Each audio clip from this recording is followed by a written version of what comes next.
Welcome back, my green loving community, and what an absolute pleasure it is to be back talking to you about the things we share in common, the passion that we both have, all of us have, for plants and bringing them into our homes to make our spaces feel, a bit wild.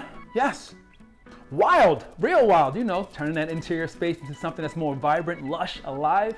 And today I want to talk about one of those the most typical house plant you probably already have in your home, and that is the succulent, the jade plant. What a beauty, what a beautiful plant. And today I'm going to talk to you about how to care for it.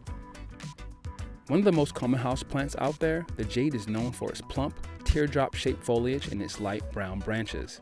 When placing it in your home, if your goal is to see them thrive, be sure to have them in a spot that gets at least 6 hours of full sun a day. The more sun they get, the edges of their green leaves will start to turn red. Like many succulents, plant lovers tend to kill these babies because of overwatering. So ease up on your jade plant. In order to check the moisture of the soil, kind of treat it like baking a cake. I'll take a small wooden dowel, stick it down into the soil, and if it comes up with mud on it, it's not time to water it. But if it comes up dry, then it's time for a drink. In spring and summer, only water when the top half of the soil is completely dry, and in the colder months, water even less.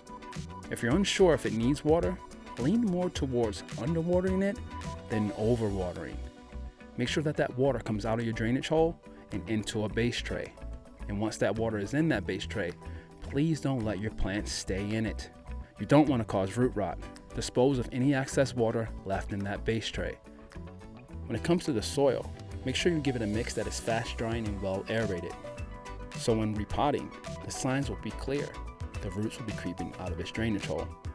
Make sure that when you're repotting it, place it in a pot that is 2 inches in diameter, larger than the previous pot.